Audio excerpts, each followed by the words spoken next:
I read 3 novellas in translation with super weird endings, back to back to back, and I wanted to make a video about them.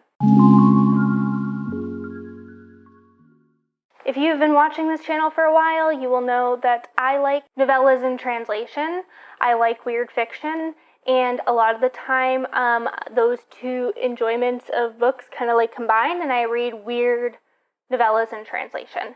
And being Women in Translation Month, one of these was written by a man, but I have been trying to, and my goal for 2021 of reading more translated literature, I have been reading more of it this month, and I was just thinking, like, all of these books had the strangest ending, and I read them, like, back to back to back, each one taking me, like, maybe a day and a half, and they were all so weird that I decided I was going to talk about it in one video. So what are the books? Ghachar Ghochar by Vivek Shanbhag. This is translated from the Kannada by Srinath Perur. I read The Emissary by Yoko Tawada. This is in translation from the Japanese by Margaret Mitsutani. And the last one is A Fist or a Heart by Kristin Eiriksdottir. This is translated from the Icelandic by Larissa Kaiser. So all of these are under 200 pages. One of them I would recommend, 2 of them I might not, so let's just start talking about them. The first one I read was Ghachar Ghochar. I listened to this on audio. Did really enjoy the audio book. It is a family drama where we start at the beginning, we bounce back in time, and then we come back to that point. At the beginning of the book, in current time, the family is very wealthy. And then we go back in time when they were very poor, and it's like this, it is a rags to riches story of a family, how that changed their relationships with each other, and how it changed them as people. I don't want to say much about it because I don't really want to give much away, but there's a lot of family drama between the family and also with in-laws that live with them. There's sense of family always coming first, and I had heard reviews of this book, and people kept talking about how weird the ending was, which I was like, I read it and I was like, yeah, that's kind of weird, but like not as weird as people said. And then I reread it and I looked in people's Goodreads reviews and I was like, oh, that's what we think happened. That's why that character was behaving so strangely. Of the 3 of them, this one was the most intriguing. I found all the characters really fascinating. We had a great sense of who they were and how they behaved as people in a very short period of time. And the cast, while not being huge, was quite large, so I find that like very successful. I'd definitely be interested in more of what this author has written. So coming off of that, I then read The Emissary, and this was also extremely strange. Just like, I think that Ghachar Ghochar was not super strange in most of it. There were some satirical elements of it. There were some strange characters. This thing was weird the whole way through.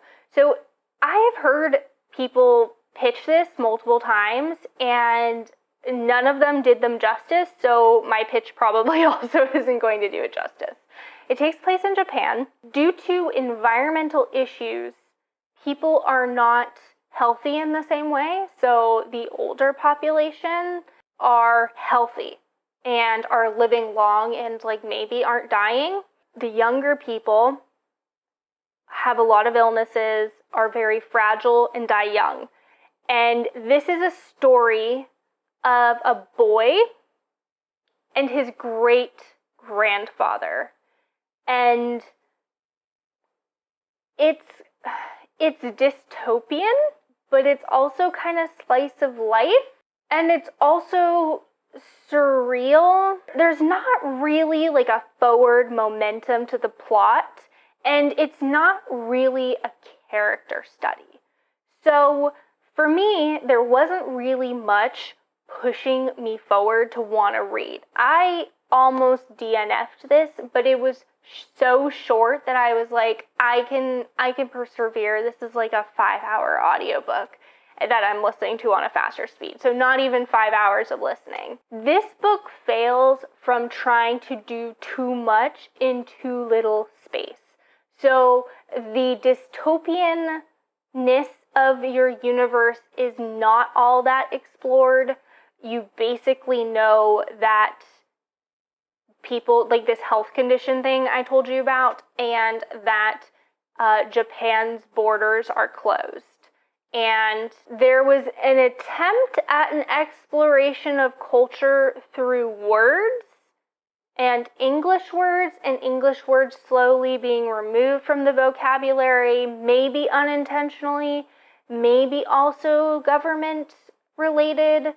There was like almost this authoritarianness of the government, but it was mentioned and not really explored intimately. And then the characters themselves, we didn't totally know their motivations. This book it didn't slip from third to first, but it was kind of like we would be mainly learning about things through the grandfather's perspective, and then suddenly we would get the great-grandfather's perspective, and suddenly we would get the boy's perspective, and it would kind of be in first person while the great-grandfather's perspective was in third person, but he wasn't actually telling you things. So there was some sort of like flow between third and first, which I personally don't mind, but I think listening to it on audio, I was a bit confused. So it tried to explore language, it tried to explore culture, it tried to explore illness, and societal changes. It tried to give us backstory. It did this thing where it jumped a big time at the end, and then suddenly we were in the future for like not a chapter, because there were no chapters. It was very much a flow thing, which I think that's another hard thing for me with books like this. I like chapters, and I'll read any type of book, but I prefer shorter chapters. I just like that kind of like bite-sized reading experience. I think that it was mundane at its core, but then thematically it was trying to explore too many things in the dystopianness of the novel, and it lost me on almost all of them because I wanted it to get to like the core of something. This is kind of like what I don't like in a novella. I don't like trying to explore too much. You can explore a lot in a little, but it's hard to achieve and not everyone does. So yeah, this was a miss for me. If you want to read a more slice of life dystopian, then like maybe I would recommend it. But I don't know. I think that this is a hard book to enjoy and a hard book to like, just based on the writing and everything I mentioned. So I was also like kind of like confused. I know I've talked about book awards, but like it winning a book award, I was a little bit confused by, because like I get that it was like thematically exploring a lot of topics, but it didn't feel successful. But that's just my opinion. Okay. And then, oh yeah, I forgot to talk about the ending. Okay. And then the ending is very weird. Obviously, I can't talk about these endings, but it's just like slice of life kind of giving you stuff. And then it gets very surreal. And then it's like, did what I think just happened actually happen? Is that how this book ended? Like, that's what we're doing here? Okay. Huh. And that was kind of my experience. And then I went from that to A Fist or a Heart, which was on my TBR for the month, because I actually made one of those. So we'll just pop this guy right there. So we're following a old woman. That's interesting. We're following older protagonists in two of these. Okay.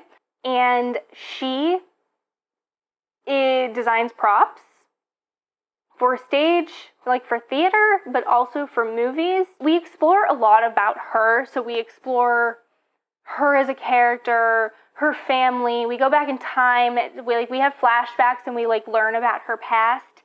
And we kind of learn about her through her present. There are some slightly surreal aspects where there's a thing with a horse and a thing with plants, which, as far as the surreal aspects of the book, the cover art on the naked hardback really hits those home. So we're learning about how she got to be the person she is and how she ended up living at the place she's living at. And then she's involved with making props for a current play that is written by a teenager. I think she was a teenager when she wrote it, but she's a young adult at this point. The book is in first person. And then we get moments of third person where we're exploring that girl's life, and it's just very angsty teenager vibes. She has things in her personal life that are going on that make her life harder, but not anything fresh as far as writing goes and plot goes. When I read the jacket for this, I thought that they were going to have more of a relationship than what they did, and they really don't. She's kind of just has this fascination with this teenage girl who I guess probably reminds her of herself in some capacities. This one does slip from first to third. So you're in first person with your main protagonist, the elderly woman, and then you switch, you kind of at points when you're following the girl, fall into third person, and you could argue that it's first person the whole time, and that because your protagonist is kind of removing her from the situation, it's third person. And then it takes a turn in the last few chapters where you can kind of see where it, this is the one where it was the least surprising of the three where it went, because there was trickling, there were inklings of this was going to happen to your protagonist based on her past. However, it was still a very bizarre way to end it. I have not read a lot of Icelandic literature. I have read 3 books by Sean. I don't know how to say his name. It's Sjon. And I found them all bizarre in the same way. And I found this one, especially the writing, bizarre in the same manner. And I don't know if it's a translation thing or if it's I really don't know, but it gave me the same vibes that Sean's books give me, but not because the plot was similar. I think the plots were weird in both of them, but something about the writing felt very similar. I don't know, it was an interesting experience. Thematically, I can't really tell you all. I mean, it explores loneliness. I think that's a big part of the plot. I can't really talk about part of what it explores because it kind of is the ending, but we will just say it explores getting old and health and what that looks like when you spend your life alone. There's also a very strange part where we're going and we're looking back at Aline's past, the protagonist. I never name the protagonists in books because I honestly don't remember them. And she spent some time in Thailand with an interesting character that she met. And I didn't really understand how it tied into everything. I felt very discombobulated reading this. It felt very disparate. All of the pieces didn't really come together, where I feel I knew what the author was trying to go for here, and it was just too much. There was one thing, there was the dystopia, and it was just trying to explore too much with it at once. This one, I feel it had a lot of weird plot points going on that weren't really exploring the main themes of the book. I guess of the 3, the one I would recommend the most is Ghachar Ghochar. I would have a hard time recommending the Emissary or the A Fist or a Heart to individuals, but I wouldn't tell you not to read it. But that's all I got for this video.